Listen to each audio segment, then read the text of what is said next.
mtu anisalimia namna hiyo. Tuombe Mungu sana kukuja kwa Yesu kusikue siku ya baridi. Mimi ni mzima, nimepata Yesu Bwana, naitwa John kwa sababu ya wageni. Na ninampenda Yesu sana. Matangazo machache nitafanya baada ya mahubiri. Napenda niwakaribishe katika mafundisho ya asubuhi. Naendelea na msururu wa mafundisho ambayo one week but one tulianza, na siku ya leo tunaazimia kuyatamatisha. Amen. Baba Mungu, kwa jina la Yesu Kristo, napenda nilibariki jina lako. Huu ni wakati wa kipekee sana Mungu, uzungumuze na mioyo yetu. Tuko tayari Bwana kusikia kutoka kwako. Tunaomba uponyaji wa neno lako Bwana. Tunaomba neema ya neno lako Jehova. Mioyo hii ina shauku, mioyo hii inakutamani. Jinsi gani Bwana, ninaomba ya kwamba ujidhihirishe. Bwana, ujifunue kwa njia kubwa. Kwa utukufu wa jina la Yesu ninaomba na kushukuru. Amen. Tumpatie Bwana Yesu makofi mazuri. Naendelea na mafundisho ambayo nimekuwa nikifundisha about waging a good welfare for our visions. Naomba niwekewe kitabu cha Timotheo wa kwanza mstari wa 18, mstari wa 18. First Timothy chapter 1 and verses 18. Unaweza ukaniwekea kwa Kiswahili kwanza na baadaye utaniwekea kwa lugha ya Kiingereza.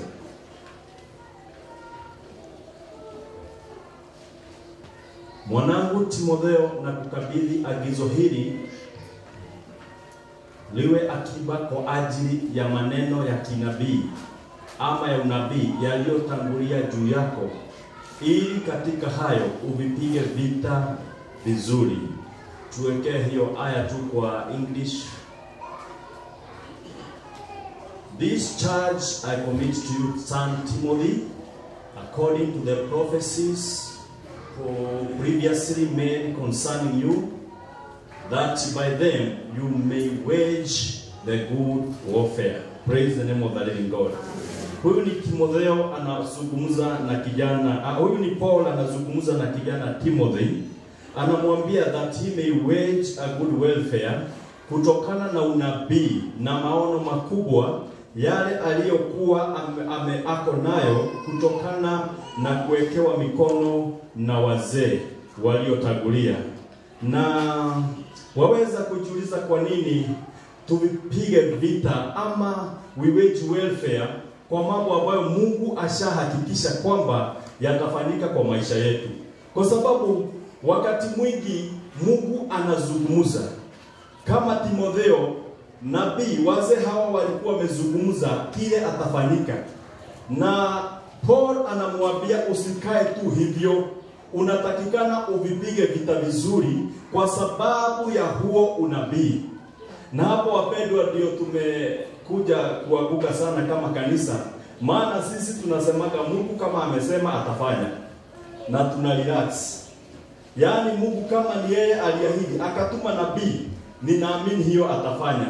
Lakini wapendwa, kila maono yanahitaji muzalishaji. Kila maono yanahitaji kitu kinaitwa commitment. Praise the name of the living God. Na mimi ninaamini hapa kila mmoja, na hivyo ndivyo iko, Mungu ametuumba kwa sababu ya greatness, kwa sababu ya mambo makubwa katika maisha. Lakini mtu anaweza akaishi kwa maisha ya chini, kwa sababu hata kama Mungu ameahidia mambo makubwa juu ya maisha yetu, yanataka mtu ajicommit kwa hayo maono. Na ndio Paul anamwambia Timotheo. Unajua anamwambia Timotheo hivyo maana Timotheo alikuwa muoga. Unakumbuka mpaka wakati mwingine alikuwa anamwambia Timotheo, mtu asikudharau ujana wako, kwa sababu alikuwa na uoga. Sasa Paulo anamwambia pia, kwa sababu ya yale maono na kuwekelewa mikono na unabii ule ulitolewa juu yako, ninakuomba na kuagiza Timotheo uzipige vita vizuri. Kwa sababu sio ya ajabu kwamba Mungu akuwe amesema wewe ni mtu mkubwa ama mimi, lakini niishi kwa shida. Biblia inasema mtu anaitwa Jabez aliishi kwa shida, lakini mimi ninaamini wakati Mungu aliumba Jabez alikuwa amemweka ukuu na utajiri. Lakini kwa miaka, hata sijui Jabez alikuja kulilia Mungu baada ya miaka mingapi, wacha tuwasimu alikuwa na miaka 40. Alikuwa ameishi miaka 40 ya shida, lakini huo utajiri ambao alikuja kukua nao bado ulikuwa kuaga. Bado ulikuwa juu ya maisha yake. Na si ajabu Jabez angekufa na hangefikia utajiri wake kama hangelilia Jehova. Kwa sababu gani? Wakati tunakuja kwa Yesu, kuna mambo mengi Mungu anatuahidia, lakini tunatakikana tujicommit. Aidha ni katika nyanja ya kiroho, aidha ni katika fani ya biashara. Kwa sababu nilisema hii maono ya Jehova inakata close. Kuna watu wako na maono ya kuwa na biashara wakubwa, wako na maono. Sasa lazima ujicommit kwa maono yale uko nayo. Juzi nimekuwa nikishauri watu mahali nikawaambia, hata kama ni biashara gani unafanya, hata kama ni dogo, by the way hakunaga kazi mzuri na kazi mbaya. Hata kama ni madizi unauza, unatakikana ujicommit, sold out, ujitume kwa kuuza madizi. Ati kwa church kama hii madizi ikitajwa unastuka, ama madizi ikitajwa watu wanakufikiria. Bwana Yesu asaidie sana. Si hata Yesu alisimama akasema mimi ndiye mkate wa uzima na mimi ndiyo maji ya uzima. So mtu akihitaji mkate anamwangalia Yesu, mtu akihitaji maji anakumbuka Yesu. Bwana Yesu asaidie sana. Lakini sasa ukikuwa mtu ambaye unataka kukua na mambo makubwa na madisi unauza kama umejificha, inatakikana wakati unauza hata zingine unahangisha kwa shiko ukitembeza. Ukilala usiku unaota na madisi kwa sababu umejicommit. Kwa hiyo kuna mtu Kitale niliambiwa aliuza jugu, anaitwa Jugu. Aliuza jugu, ako na maestate, ako na magari, na ni jugu ameuza. Baka akienda kwa watu wa bank wanatamani kuacha kazi ya benki wakuja wauze jugu. Kwa sababu ya kujituma. Praise the name of the living God.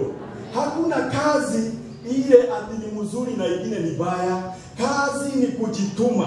Maono yote ni kujicommit. Na ndio Paul anamwambia Timotheo, I charge you son Timothy, ya kwamba wage a good welfare. Commit yourself. Praise the name of the living God. Na ukiona watu wamefaulu ni matter of commitment. Mimi niliwahi kuambia zamani nimeuza sucha na mpaka saa hii na ni miaka kama 20 imeisha. Nakutanaga na wale watu nilikuwa nawauzia, maana niliwauzia na commitment, wananiuliza wapi sucha.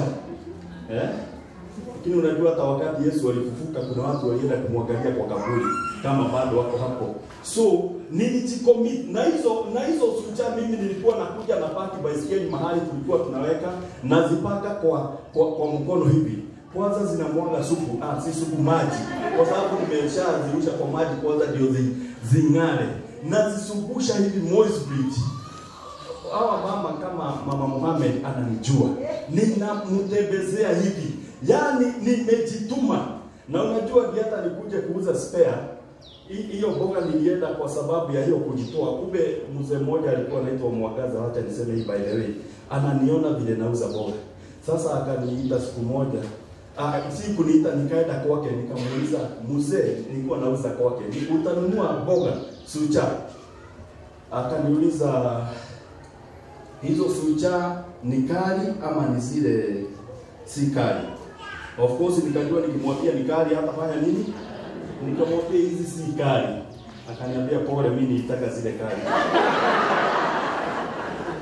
Nikapiga step mbili nyuma hivi 1 2. Nikamwambia lakini mzee, hizi zangu ni medium.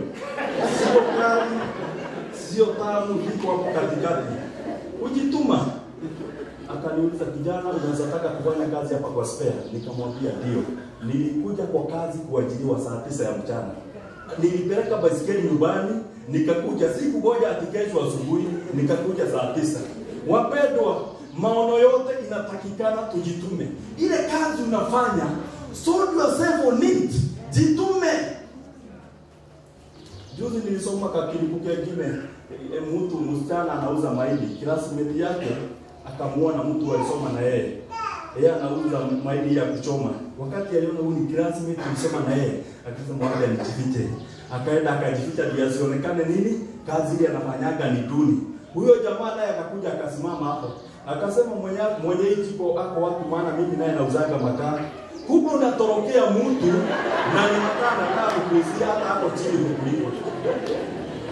Bwana Yesu asaidie sana. Paulo anamwambia San Timothy, na wapendwa, hii ndio kitu imeharibu wa Kristo.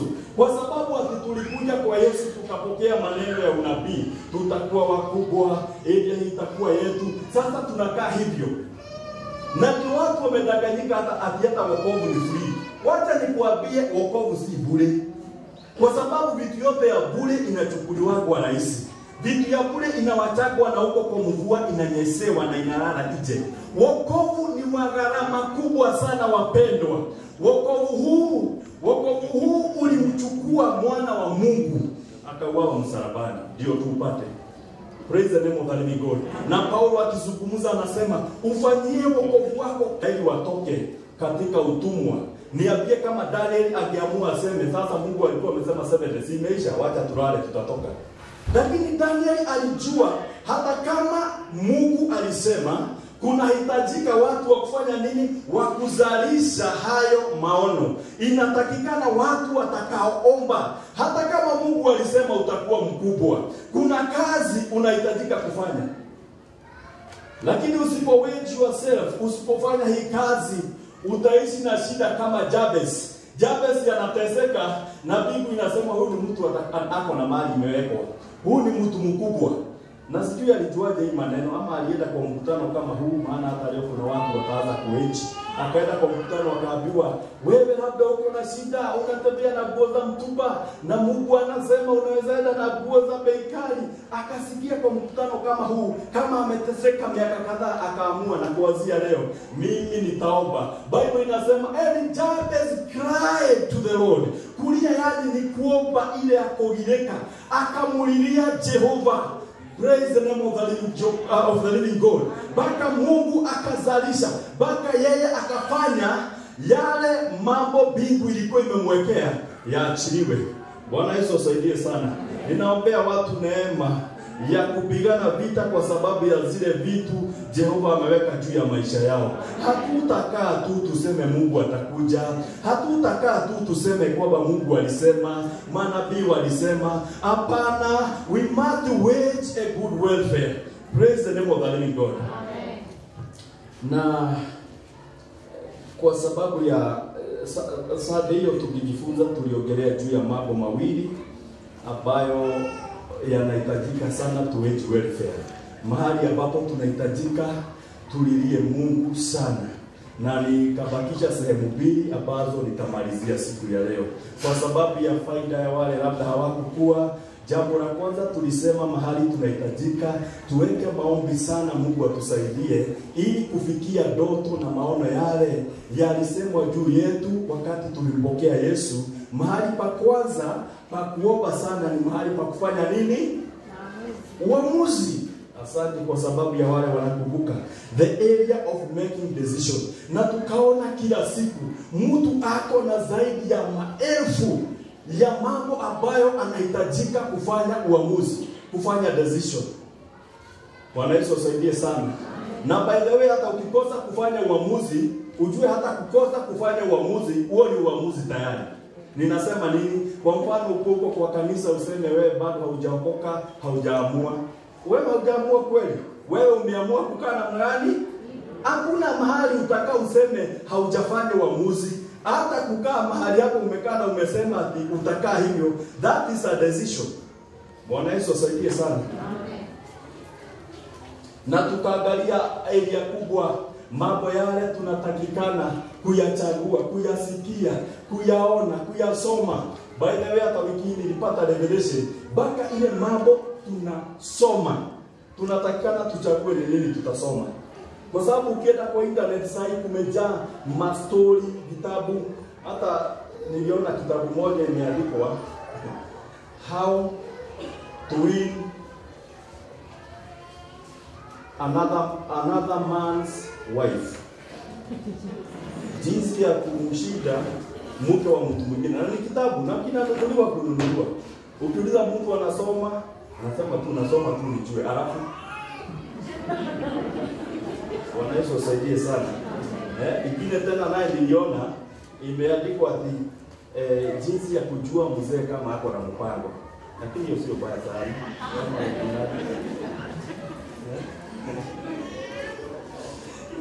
Na hiyo wazee walijua hivyo, maana niliona mistari nyingine hapo inasema ati wadada wanajuaga mzee kama ako na mpango kwa sababu ya kusikia marasi mageni. Na ndio unaona wazee waliamua siku hizi tu sabuni ya jamaa. Kwa sababu wakiingia kwa nyumba by the way siongelei wa mama hawa wameokoka sana. Ninaongelea, unajua hata hiyo mafundisho inaenda kwa Facebook, so kuna mtu anasaidia huko. Sasa unajua wazee wengi wanajuaga mama ukiingia kwa nyumba anafanya mapua kidogo hivi. Sasa ndugu wanajua kumbe njia moja ya kushika mtu ambaye ako na mpango ni harufu. So na nafikiria ndio ule mtu alitengeneza sabuni ya jamaa akaita jamaa, maana majamaa wajipake. Kwa stress ikose.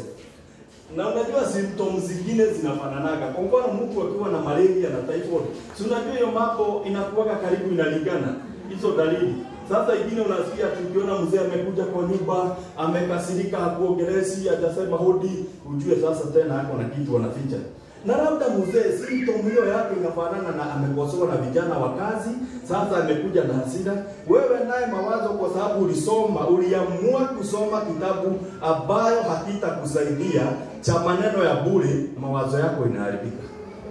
Si Jehova atusaidie sana kuamua mpaka kile kitu tutasoma. Praise the name of the living God. Mungu mpaka wakati alimpa Adam, mpaka yeye hakumchagulia mke. Bwana Yesu asaidie sana. Mungu alimpa Hawa na akamwachilia. Adam ndiye alimuona akasema, eno ni nyama ya nyama yako. Huyu ni yeye, akamchagua. Yaani Mungu 100% ametupatia uhuru wa kuamua njia ile tutaiendea. Bwana Yesu asaidie sana. Siku hizi ndio kumekuwa na shida. Unaona wadada, wazazi wakiona dada anaolewa kwa mtu maskini, hana kitu, anamwambia dakwina, nimesema huko hautaolewa. Sasa dada anaolewa mahali unataka, mahali ipo magari. Baada ya miaka 2 unaona amekuja, amerudi nyumbani na watoto kadhaa, kwa sababu ni wewe ulimfanyia kuchagua. Advise your children. Shauri watu, but don't decide for them. Patia watu ushauri mzuri, lakini usiwaamulie. Bwana Yesu asaidie sana. Ninashukuru Mungu maana mimi wakati nilikuwa ninaoa, mke wangu ndiye alikuwa anafanya kazi na ako kwa shule, hata kama hapo ameandikwa na serikali ya shule, sasa anataka kuandisha makaratasi yandikwe. Na mimi nilikuwa niko chini sana, na wakati tuliongea naye akakubali tu nikiwa hivyo. Na ninakumbuka akiambia madam principal alikuwa anaitwa Mrs. Kama, una mshahara upelekage kwa ule, anileteage mshahara. Pingeni huyo mama makofi. Bwana Yesu asaidie sana. Si kukua wa kukubalika, lakini kile kitu kinatusaidia kudumu hata katika ndoa ni kufanya maamuzi. Unaiko maugire yangu dhuri na deleke. Ile worwe mtu akijichagulia, sasa hata akikuja kupata mashida ama akae bila atakaa, ni yeye alijichagulia. Lakini wewe ukiingia hapo kufanya decision ati hapa hapana, hapa shida zile zitatokea, utakuwa pia umehusika kuchangia hizo shida. Bwana Yesu asaidie sana. Praise the name of the living God. Si Mungu atusaidie kufanya maamuzi yaliyo sawa. Mungu atusaidie kuisikia sauti yake. Biblia inasema wakati Abraham walifika na mtu anaitwa Rutu, mahali wakatua sasa. Anaambia Rutu, chagua mahali penye unataka.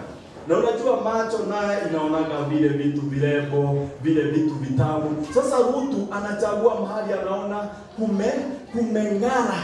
Wapendwa, tukasema kuna uchaguzi na uamuzi unaweza ukachukua uharibu maisha yako yote. Jamii ya Rutu ilikuishia huko mpaka mke wake. Kwa sababu ya nini? Ya maamuzi. Na mke wa Rutu walikuwa napona, lakini wakati wanatembea nafikiria akasema dadina gwemwe geke lakini ushi akina na thumba. Naenda na nguo moja, kesho nitavaa nini? Akaangalia nyuma. Na alikuwa ameambiwa asiangalie nyuma. Praise the name of the living God. Hiyo ni by the way pia tukaona jambo la pili on Sunday ya kwamba mahali pengine tunahitajika wage welfare area, tunatakana tuombe Mungu atusaidie ni atupatie nguvu ya kugojea, nguvu ya kutari. Amen. Wangapi wameendelea kugojea Jehova mpaka leo? Wangapi wameendelea kushikilia tumaini? Wangapi wameendelea kumwamini Mungu hata kama hajakuja? Unajua wakati mama anapokea ujauzito inaweza kuwa ya kushangaza na abnormal sana. Akifika miezi 6 aanze kuomba Mungu, ninaomba unisaidie nijifungue. Anahitajika agoje miezi 9 ifike aanze kumwambia Bwana, niko kwa malango unisaidie. Jina la Bwana lipewe sifa sana. Na siku ya leo tunaangalia mambo hayo mawili yaliyokuwa yamesalia. Na number 3, jambo la tatu ambalo tunahitajika kuomba sana wakati tunataka kufikia maono na ndoto zetu ni kwamba we pray for advanced security, advanced protection. Yani tuombe ulinzi wana uko mbele. Tuombe kwa sababu ya mambo yale yako mbele yetu. Na leo madam akituongoza kwa ibada ametusaidia kwa kuona ya kwamba kuna hatari kubwa iko mbele. Na kile kitu tunahitajika kufanya ni kuiombea.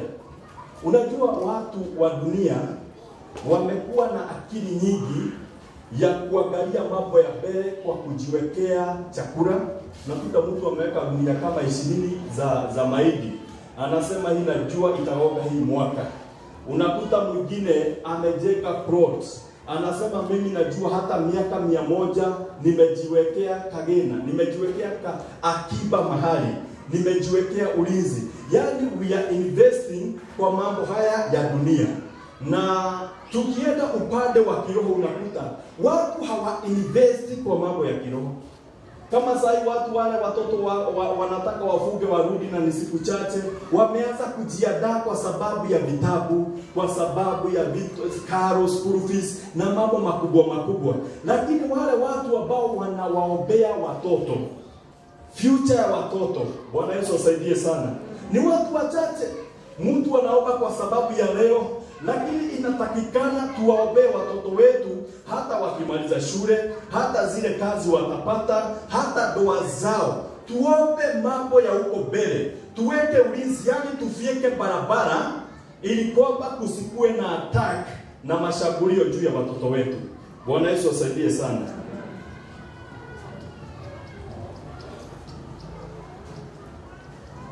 Shida ya Wakristo ni saa ile tumeumana, saa ile mambo yameharibika, ndio tunaendaka kwa milima. Ndio tunaanzaga kutafuta Mungu na kuitisha ulinzi. Lakini Mungu siku ya leo baada ya haya mafundisho atatusaidia na kuinua watu ambao watajiwekea security. Unajua budget ya Kenya ile kubwa sana, pesa zile nyingi zinakuwa allocated kwa jeshi na serikali na polisi. Na hawapatiwi kwa sababu kuko na ubaya. Hata kama alisababu hakuna, jeshi linakaaga likiwa kazi. Kwa sababu wapendwa, life, maisha ni ulimwengu wa vita. Na tunasema the battle belongs to God. Vita ni vya Mungu.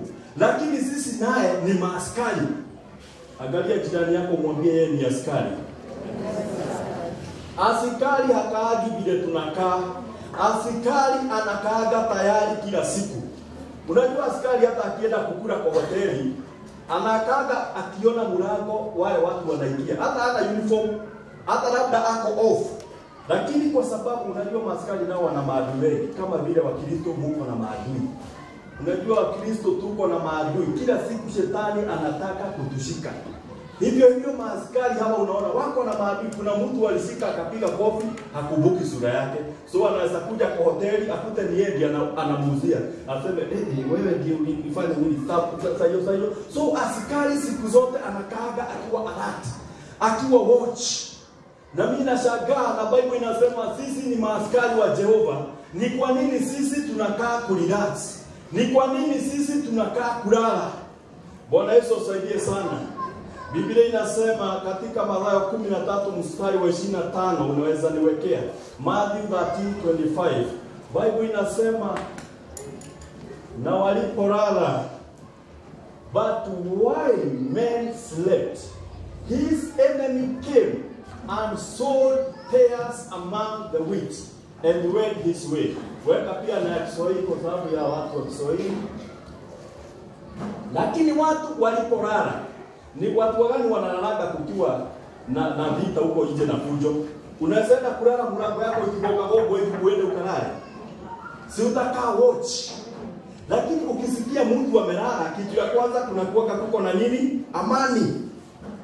Yaani cash iko. Biashara haikusumbui. Watoto wako sawa. Doa iko sawa. Lakini ujue paka wale watu wamedivorce sahi, kuna siku walikuwa kwa honeymoon kebali.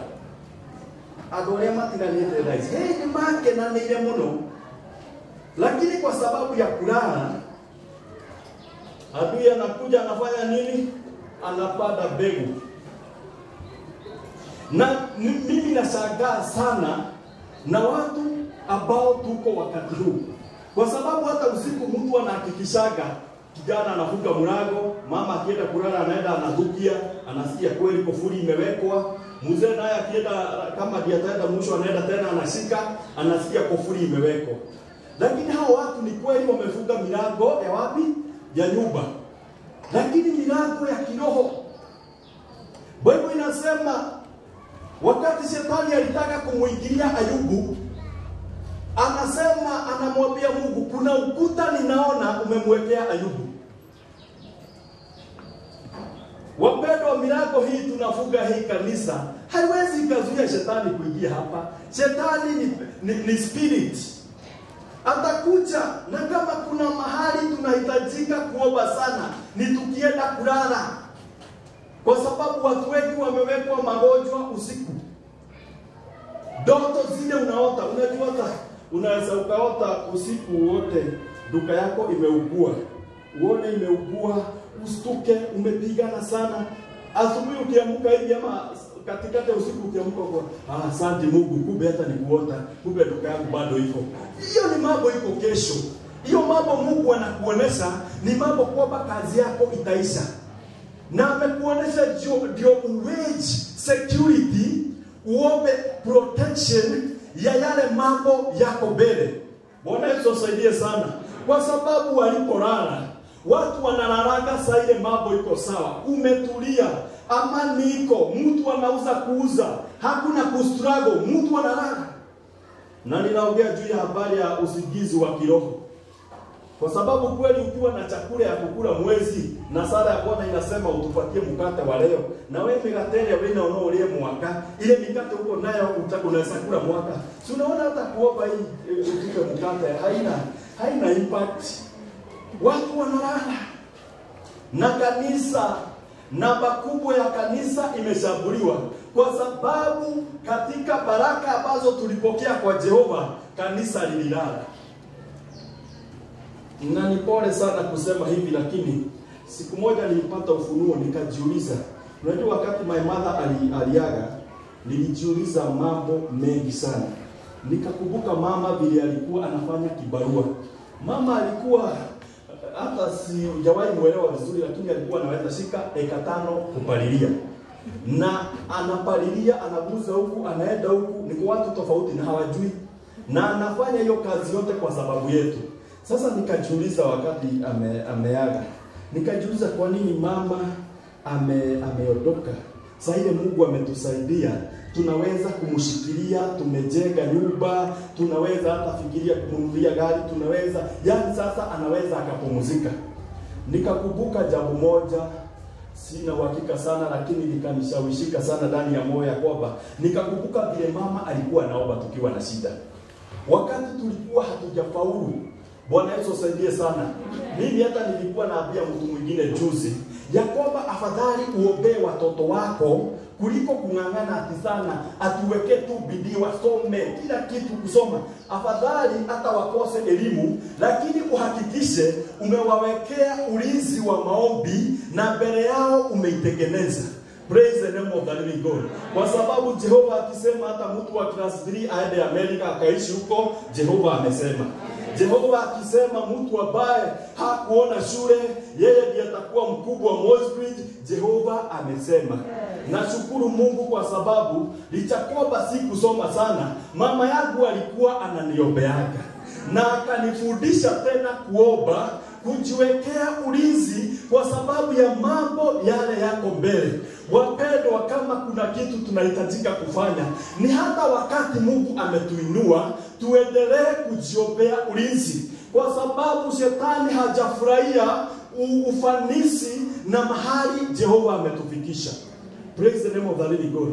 Sasa nikaona Mungu, yani shetani ameshabulia. Unajua wakati unasikia ati ndugu alikuwa na maono ya kuwa mtu mkubwa, ya kuwa daktari, alafu usikia ameshikwa na kansa, sio maono inakuwa thwarted. Hiyo ni kizungu. Yeah? Hiyo maono inakuwa demolished. Sasa mtu anaanza kufikiria juu ya madawa, alikuwa anafikiria juu ya kutibu watu. Na unajua hii mambo haijatushika, inakuaga iko mbele. Adui anatupangia mambo wapi? Na uko mbele. Wakati wamelala, anangoja tu ulale, akuje apande nini? Mbegu. Sasa ndio utaanza kushindwa na hii ilitokea wapi?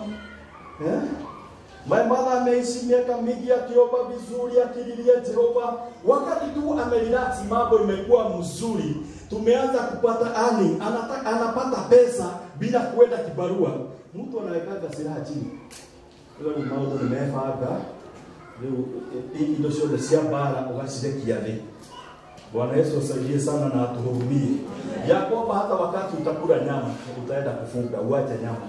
Ya kwamba hata wakati utaona mtoto amepita na A, utaendelea kuombea masomo yake. Ya kwamba hata wakati mtoto atamaliza shule, utaendelea kulilia Jehova kwa sababu ya hatima yake.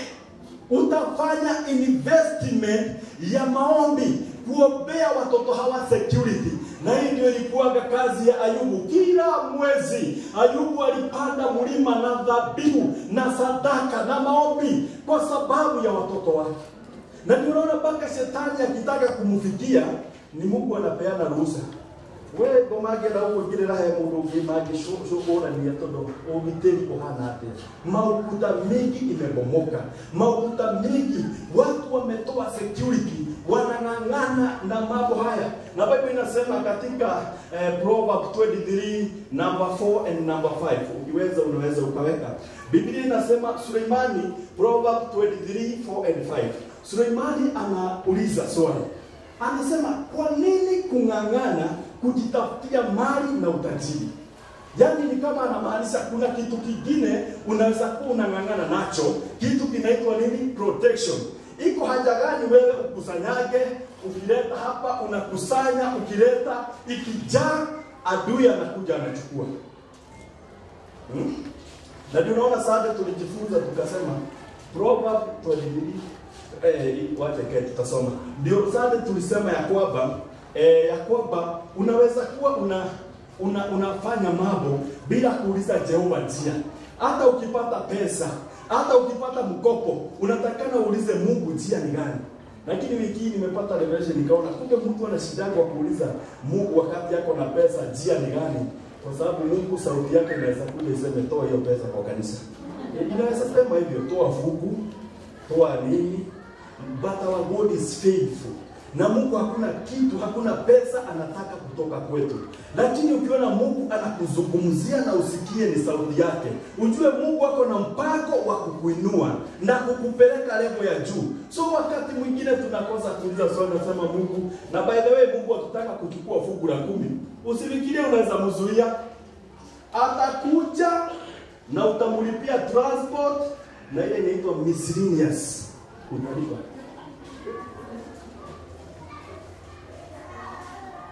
Todoleo kwa sababu unajua fungu la 10 nasema itazuia nini? Wamemeni, waharibifu.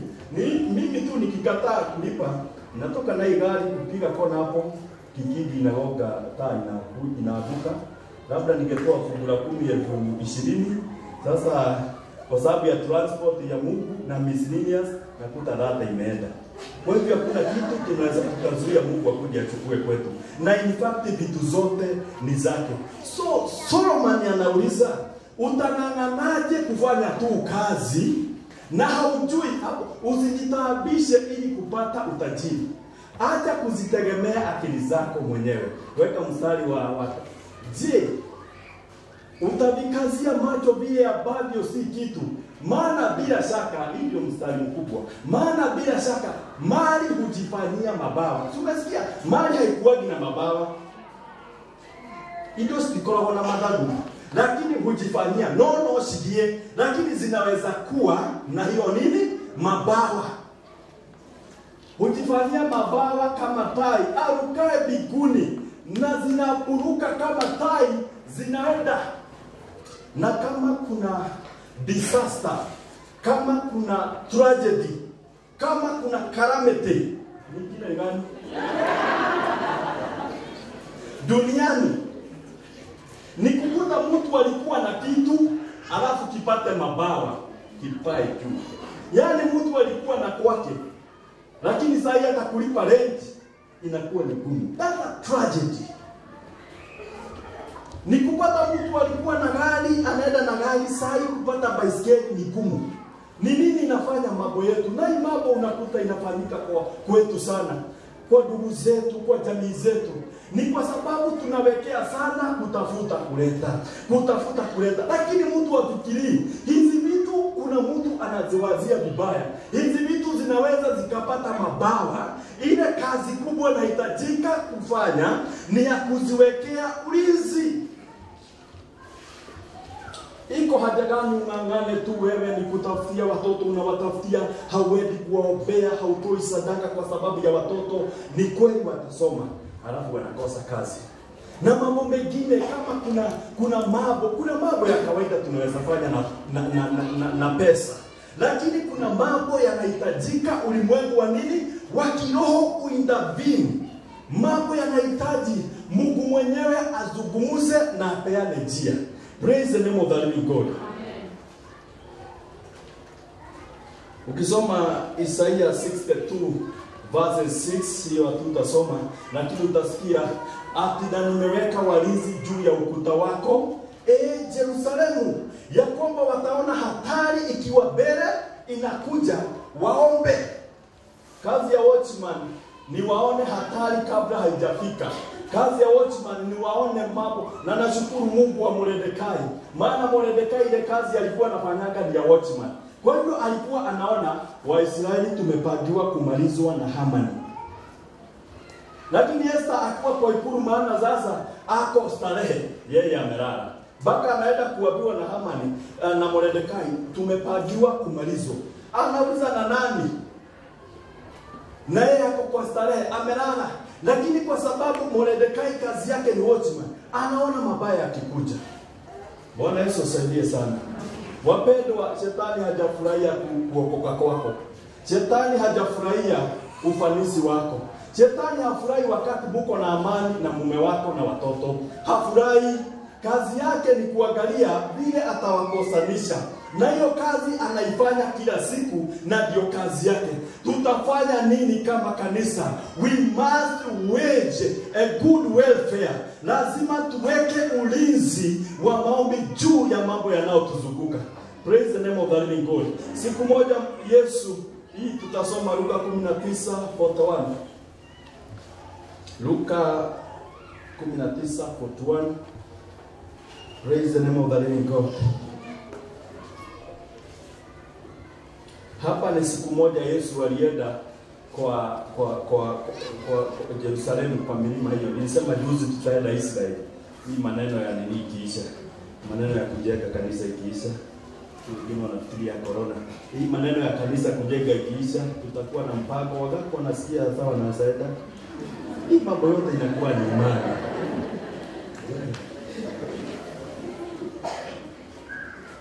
Sasa Yesu alikuwa kwa hiyo, alipofika karibu, aliona mji akaulilia. Teremka tu mpaka hapo. Akisema, "Laiti ungalijua hata wewe katika siku hii yapasayo amani, lakini sasa yamefichwa machoni pako. Kwa kuwa siku zitakuja adui zako watakapo kujengea boma." Yaani adui kujengea boma ni kukuingira. Wewe tu umekaa unaendelea hapa na starehe. Ni kama vile unasikiaga ati mtu anaitwa hii jamaa alikuwa anapiga watu sana, Samson alikuwa sawa. Samson alikuwa ana enjoy starehe na Delila. Wanaulizana maswali. Anafurahi, labda anakunywa kitu fulani hapo. Wanachekeshana, wana enjoy. Biblia inasema alikuwa anafurahia. Na kumbe kuna watu kwa ghorofa ya juu walikuwa wanamvizia. Kuvizia ni kungojea wakati atatoa siri wakuje wamkamate. Mpendo, wakati uko na furaha na jamii yako, wakati umejenga kanyumba mzuri, na ndio inatakikana ukijenga kanyumba mzuri ukisikia mwingine amefungiwa, tiga kuga kuweno waumine. Wacha kusema huko ulitoka. Tiga magoti ya Jehova Mungu, kumbuka huyo ndugu. Baka mimi kuna siku kuwa naweza kulipa nyumba. Kumbuka huyo umfungulie njia. Sasa Samson anapata raha, anafurahia, lakini na huku juu shetani amepanga kumumaliza. Na ndio Yesu akaangalia mji wa Yerusalemu, akaona vile wamefurahi. In fact ukisoma kuanzia hapo juu, hata nyimbo zilikuwa zinaibwa, mpaka wanafunzi wanaambia Yesu, "Si ukataze hawa kukuiba." Yesu akasema, "Wasiponiibia nitaamurisha mawe yafanye nini? Yaniibie." So ilikuwa ni wakati wa furaha, wakati wa kushangilia. Lakini Bible inasema Yesu naye kuangalia, maana Yesu alikuwa amewage welfare ya kuweza kuona mambo iko mbele. Si Mungu atufanye tukue sensitive kiroho. Tutajua hata ubaya ukipangwa juu ya maisha yetu. Tutajua maadui wakitaka kutushambulia. Praise the name of the living God. Amen. Na unajua adui siku hizi wamebadilika. Hawakuji. Unajua shetani akikukujia, na hivyo nitakuwa naongea sana kwa jambo la nne, maana niko karibu kumaliza. Shetani akikukujia, shetani anajuaga akikuja na pembe, nani anaweza mkubali? Hata mrefu si atatoroka. Akikuja na suti nyeusi na matochi hivi, wewe utatoroka. So shetani anakuja kama Delila, mtu wa kukupembeleza. Kwanza anakuja anakupea msaada ile unataka. Bwana Yesu asaidie sana. Wakati utaona mambo, na Biblia inasema wakati utasikia ng'ambo ile amani, ng'ambo hiyo amani, suddenly destruction, ghafla kuzungukwa. Bwana Yesu asaidie sana. Si Mungu atuinulie neema ya kujiwekea ulinzi. Mpaka usiku watu wakilala wanaomba kama jamii. Wakana na mambo ya mlango kufunga. Ona kama mlango ulale huko. Lakini hiyo ndio tumewekea. Mimi nakumbuka siku moja ile nyumba tulikuwa tunaishi ilikuwa mlango imekuliwa na mtu. Ukitikisha hivi vizuri itabaki kwa mkono. So kila siku nilikuwa nabeba gunia ya 90 kilograms ya mahindi, galiroda hapo. Kila siku naiangusha hapo kwa mlango ndio in case kutakujwa mtu apate kazi ngumu ya kufanya. Maneno ya bure. Abia Jehova akupatie ulinzi. Abia Bwana akulinde usiku, mahali vitu mengi yanakuja. Ndoto zile unaona zinaotwa sio za bure. Na ndio niwaambia siku moja mimi nililetewa ndoto. Na nashukuru Mungu maana hata kwa church kuna watu Mungu amewapatia neema ya kuota. Nimesikia unasikia kitu na inakuja ina happen. Hiyo ni neema imepeanwa hapa. So nikaambiwa na wanaitwa muotaji ama tutasema nimetumia lugha mbaya. Mtu mmoja akaota ya kwamba nilikuwa hapa tu ninahubiri, watu wanapokea neema ya Mungu. Kukakaa baada ya kama wiki mbili mwingine akakuja akasema nimekuwa hapa mbele ninahubiri. Nikapigwa na mawe.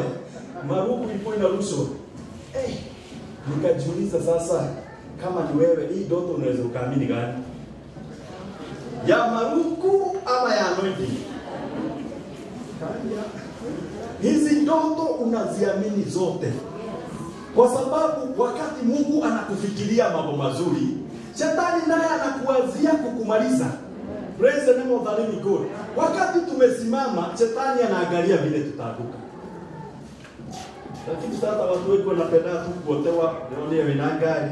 Niliona wewe ukisaidia watu ukiwa juu ile gari na tobole wako chini hapa, Mungu anaenda kusaidia na hivi. Sasa ukiotoa hivyo mpaka unaambia mtu, "Unajua soda yako." Unajua soda gani? Bwana Yesu asaidie sana.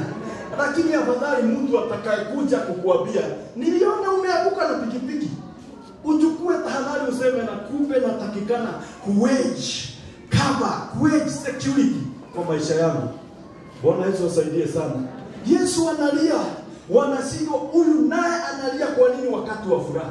Kumbe ameona mbele vile adui anataka kuataki Yerusalemu. Vile adui anataka kuataki watu wa Mungu. Na Yesu alimwambia Petro siku moja, "Wewe Petro, Shetani amepanga kukupepeta kama gani?" Si Mungu atusaidie kukua sensitive. Yani ukaibwaga wenai huru. Unasikianga uko na huzuni. Unajua hata wakati Yesu anakuja kusulubishwa msalabani, yeye alikuwa sensitive kwa roho, mpaka anaambia wanafunzi, "Na leo masaa imefika yangu ya kuangamizwa." Si Mungu atusaidie tusikie kwa shida bila kujua. Si Mungu atusaidie mpaka deals. Yani unakuta Mungu anakuja mfanye naye deal. Unaona ni deal tamu, unaingia na kichwa. Si Mungu atusaidie kukua sensitive spiritually. Tujue na huyu dada ananidanganya, na huyu ndugu ananidanganya. Tujue vile watu wabaya wanatukujia. Bwana Yesu asaidie sana. Zaburi 124 ndio tuende kwa namba the last area. Zaburi 124 tunasoma hiyo yote. Wakati mwingine Zaburi, in fact wanasema wise people wanasomanga Zaburi moja kila siku. Zaburi ni kitabu kitamu sana. Ukiweza tu unafungua chapter na tu ingine ni tudogo. Unakasoma tu peke yako inafika mpaka 8. Unakasoma unasikia vizuri. Inasema kama si Bwana aliyekuwa pamoja na sisi. Israeli na aseme sasa. Kama si Bwana aliyekuwa pamoja nasi, wanadamu walipotushambulia, papo hapo wangalitumeza tugali hai. Hasira yao ilipowaka juu yetu, papo hapo yangalitugalikisha, mto ugalipita juu ya roho zetu. Papo hapo yangalipita maji juu ya nafsi zetu, maji ya furikayo. Na ahimidiwe Bwana asiye tutoa kuwa mawindo kwa meno yao. Hivyo tunaongelea juu ya protection. Nafsi yetu imeokoka kama ndege katika mtego wa mwindaji. Mtego umevunjika na sisi tumeokoka. Si mtu aseme amen. Yani kama sio Bwana aliyekuwa pamoja na sisi, adui angelitumaliza. Imagine adui amepanga utagojeka miaka kama 5 mbele. Anaangalia vile unaweza utagojeka. Ugojeke kitu ambacho kitaharibu ndoto na maono yako. Ni wakati wa wage welfare. Ni wakati wa wage welfare. Watu wengine adui ameshindwa kuwakuta. Anakuta watoto, anawashambulia. Ndoto zao, hatima zao zinakuwa zimedhoofishwa. Si Mungu atusaidie sana. Hapo chini nasema ati mtego ulikuwa umewekwa kutunasa, lakini ashukuriwe Jehova, maana mtego umeteguka. Amen. Unajua nakumbuka zamani tulikuwa unajua ukiwekewa mtego, hauwekei mtego mahali unaona. Tulikuwa tunatega hii inaitwa kaga. Huko nyumbani zilikuwa zinakuja sana. Sasa kaga tulikuwa tunaamka asubuhi kabla hazijaamuka. So tunaenda, adui akitaka kukushika anajua wakati umelala anaenda mbele yako. Tunaenda tunatega, tulikuwa tunatumia karaya. Unaweka karaya ile ya mabati, unaweka kamiti hivyo. Maana naona unaniangalia sana, ulikuwa unafanyaga hivi hata wewe. Unafunga kakaba. Sasa unaenda bali au kai hiyo. Adui shetani akikuwekea mtego hakaji hapo, hata utasema ni yeye. Unakutana tu naye sasa ile wewe unadhua. Na nikio kile kile mtego, nikio kilikuja kikateka mtego. Sasa awati mtego hivyo unaiwekaga ile vitu tamu kumaanisha amani, dhayo. Unagusa nyama maidi, zinaenda direct, zinaingia kwa ile karaya. Wakati Mkristo atakuja, kaga ilikuwa kaga. Wakati kaga itakuja.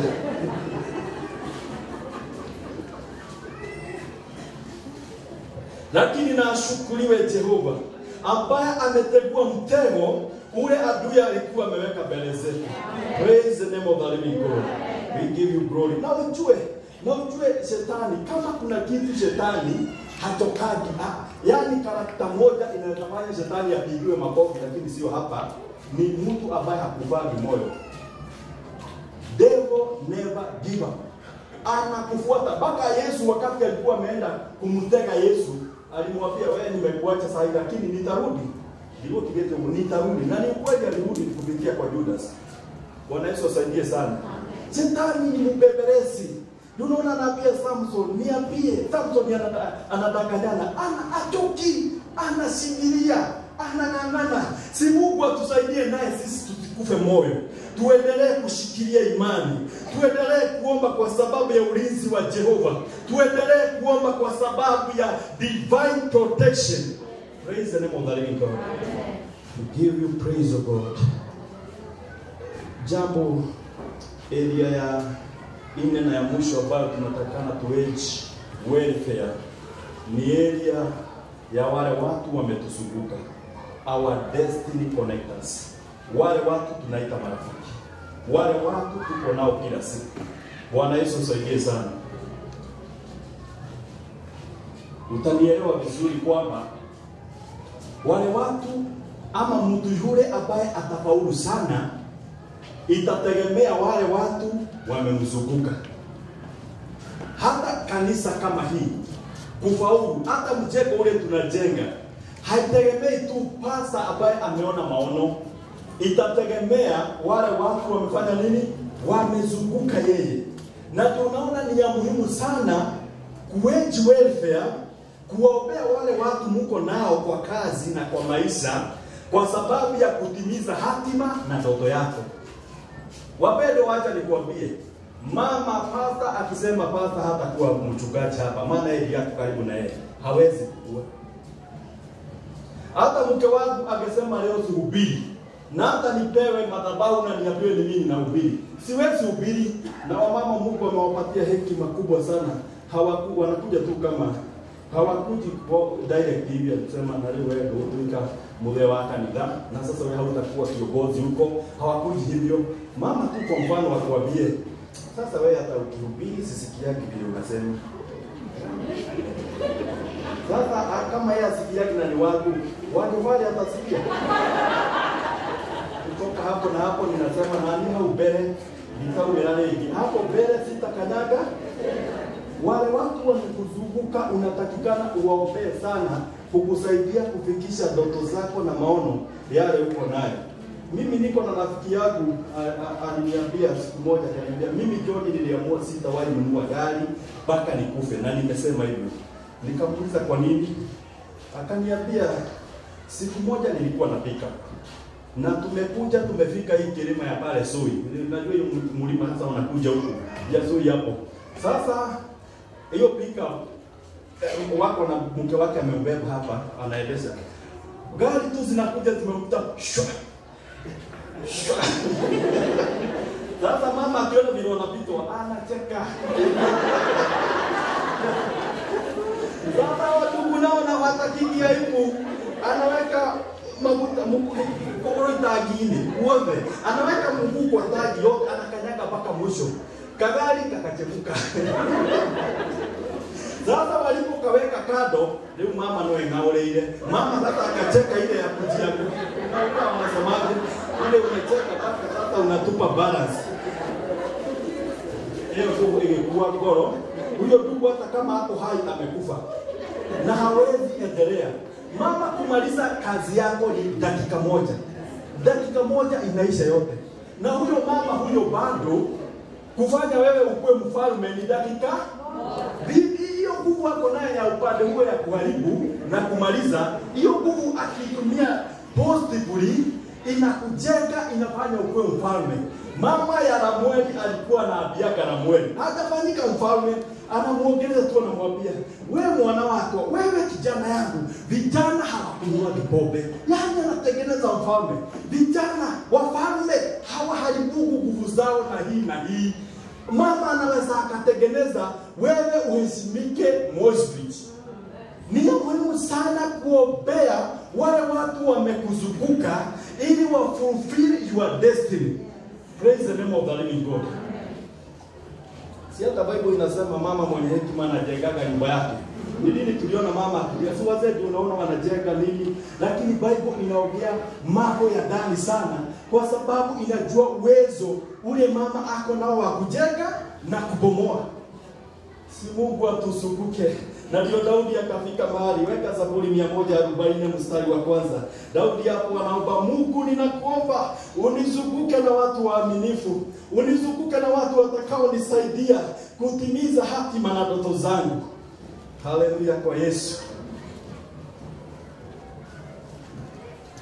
Bwana, uniokoe na mtu mbaya, unihifadhi na mtu wa jeuri, waliowaza mabaya mioni mwao kila siku huondokesha vita.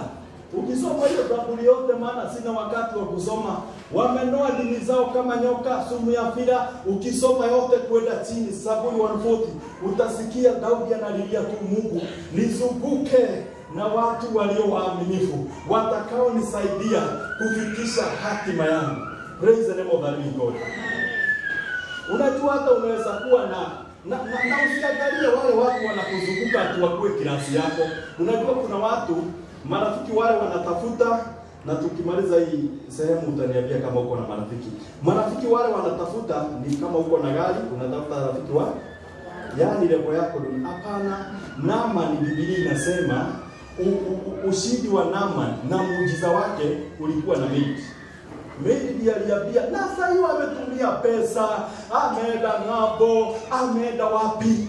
Meidi tu ndiye anamwambia, mwali wako ungevikiriria, mkubwa yangu, my boss, ukinisikia, kuna mtu kwetu utaenda na utapona. Na alipoenda akasikia ushauri wa Meidi, alienda akapona. Bwana Yesu asaidie sana.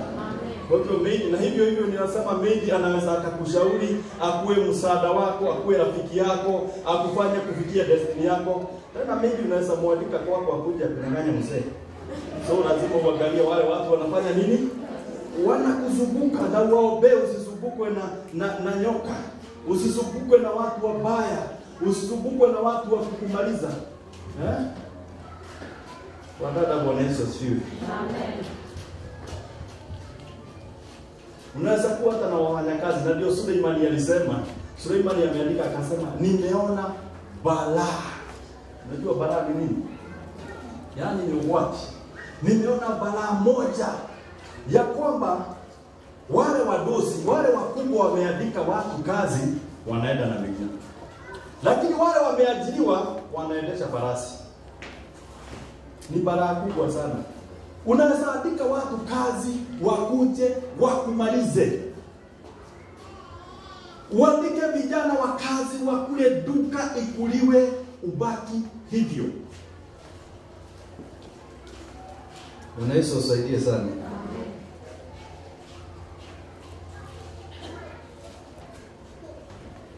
Si Mungu tumuombe atuzunguke na watu waaminifu watakao tusaidia kufikia destiny na hatima zetu.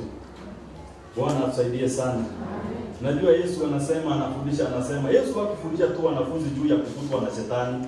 Unajua tunasemaga na mimi shetani ameniingilia, amenipiga hivi, kazi imeisha. Ni nani ambaye na shetani amekuja kumwingilia? Yesu anafanana na nani? Shetani hakuji. Shetani anaingiaga juu ya mdugu ama mudada. Na yule mwenye unasema ni rafiki yako. Na mimi sisemi uchukie, hata baada ya kuongea sisemi uchukie marafiki.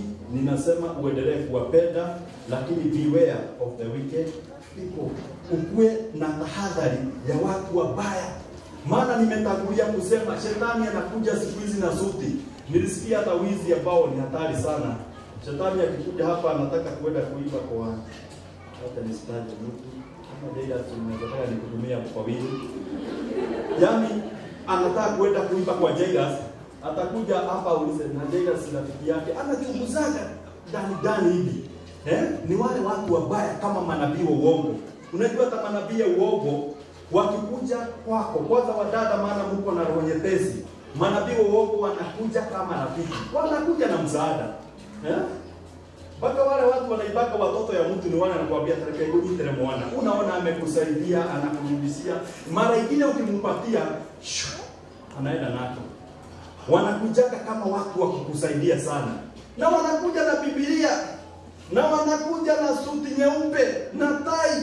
Na sasa wamekuchunguza, wamejua iko jamaa moja aliniambia kuna mtu alikuja baka akamwambia account balance yake wakiwa huko yani wanaomba.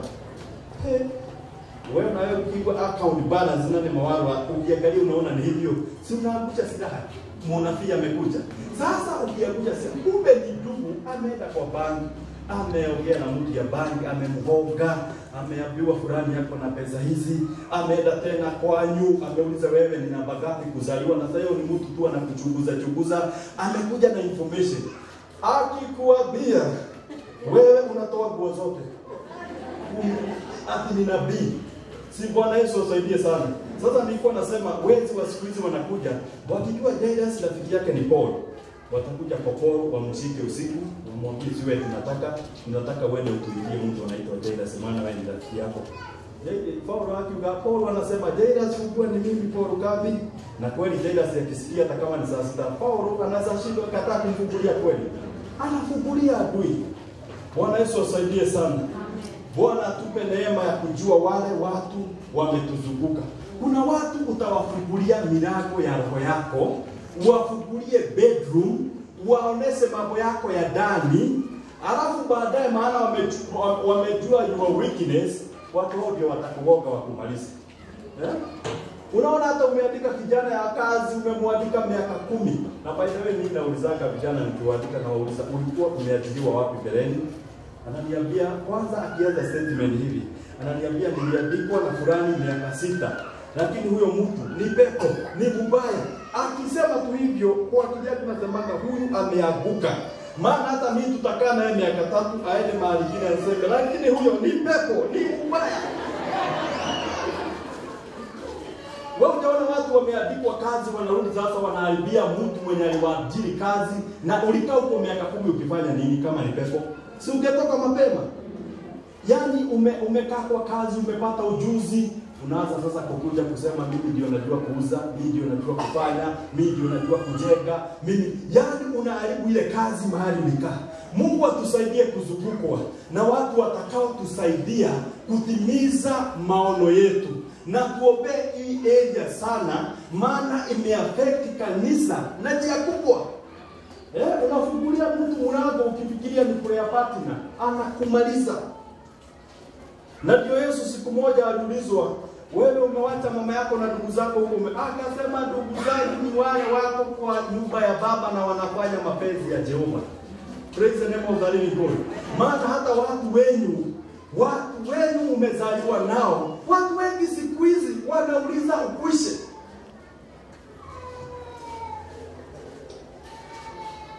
Bwana Yesu asaidie sana. Na ndio Abrahamu aliambiwa na Mungu. Kwa nini Abrahamu hakubarikiwa na Mungu akiwa huko? Kila aliposhaka kile kule Harani. Baraka za Mungu zingefika mahali Abrahamu alikuwa anakaa na watu yao. Zingefika, lakini Mungu anajua nikikubarikia hapa hawa watu wengi watakumaliza. Anajua toka ndio nikuongeleshe, na anakaa miaka mingi. Lakini wakati alitoka ndiye alisikia sauti ya Mungu tena imeokea. Wakati anaenda tena anafuatana na mtu yao anaitwa Ruthu. Anaambiwa sikuonezi kile ninataka kukupatia, baka uachane na huyu mtu na munishike vizuri. Sisemi muachane na watu wenu, sisemi muachane na marafiki. Wewe kuwa na wadugu na wadada na marafiki, lakini beware, kwa sababu shetani anatumia watu. Shetani hakuji mwenyewe physically, man hautamkubali. Anaingia ndani ya ndugu, anaingia ndani ya dada, akuje aharibu. Wewe hujasikia marafiki walikuwa wanapendana, mara moja unasikia mume wa huyo rafiki alichukua bibi ya yule mwingine. Sio hiyo mambo mmesikia hata kama ni kwa TV, sio hapa. Hiyo mambo iko. Beware of the wicked people. Angalia wale watu mnakula nao. Yesu anasema yule mtu nilikuwa ninakula na yeye, yule mtu nilirusha na yeye mkono kuchukua tonge, huyo mtu ndiye ameniuza. Yule mtu nilikuwa nimemdhamini.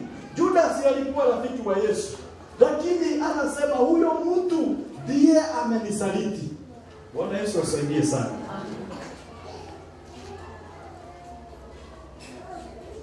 Najua kuna marafiki wengi, nilisoma juzi kakiribu kanasema kuna marafiki wanafananishwa na namba. Rafiki wa kwanza alikuwa anafananishwa na namba 0. Sasa wanasema namba yoyote ukitensi na 0 inakuwa 0. Hata ukikuwa ulikuwa umefika kwa milioni, unaweza shikana na ndugu ambaye ni 0, akulete 0. Na kwambia ukweli. Na Suleiman anasema show me your friend, na nitasema wewe ni nani. Nionyeshe marafiki na watu wamekuzunguka, na nitasema wewe ni mtu utaenda mpaka wapi. Yaani unaweza kuwa na rafiki kukunyonya, akumalize, akulete ukue 0. Na wengine walikuwa wanalinganishwa na 1. Ukiwa milioni times milioni 1 na 1 bado ni milioni. Kuna marafiki wengine nao afadhali yule kidogo kwa sababu ya kumaliza sana. Lakini kuna rafiki unaweza kuwa uko naye utaishi na kiatu moja siku zako zote, utaishi na suti hii moja. Yaani 100 times 1 is 1. Yaani na ninasema hivyo kwa sababu hakuna mtu ataenda mbele bila kukuwa na watu wale wamemzunguka. Hakuna mtu ataachieve anything hapa duniani bila kukuwa na watu. Hata Suleimani alikuwa very wise, lakini alikuwa na counselors, watu wa kumshauri. Praise the name of the living God. Lakini sasa kuna marafiki wanakuja kwako, wanajifanya kama hii mtu alikuwa anaitwa nabii mzee. Huyo mtu anakuja anasema mimi ni nabii kama wewe.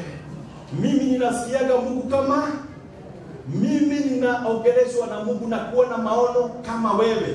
Na akamwambia na Mungu sasa amesema, kwanza kama kuna ile baya ni ukutane na mtu kwanza, hawa manabii wao wa sijui kama moyo wako wakwambiage ni Mungu amesema. Hawa watu wanakosana na Mungu. Afadhali useme kwa maoni yangu, ama hata useme uliota. Udanganya na hiyo area at least hiyo dhambi itakuwa green, blue. Lakini ukisema Mungu ameniambia, hiyo sasa unapigia line ya red. Ukisikia mtu anakuambia hivyo, hiyo ni kitu kubwa sana. Hadi Mungu amesema. Sasa huyu nabii mzee anamwambia gaya jela. Na kuna watu wanaweza kuja kwako wakushauri, hata wanaweza kukwambia ingia kale ka bank, ni kazuri ndio kalifungua, mimi ni member, tumepata pesa, unaenda hivi. Ukienda hivyo, kurusha tu hivyo ukarumo. Alafu hiyo ndugu ama dada akokana anasema haya. Yaani amekushauri, amekusaidia uende ukamalize. Unaona hata wadada wale wanaendaga wanaambiwa chukua nguo za mume wako upeleke mahali. Hakuna dada amewahi toka na hiyo idea peke yake. Inakuwaga ni ushauri.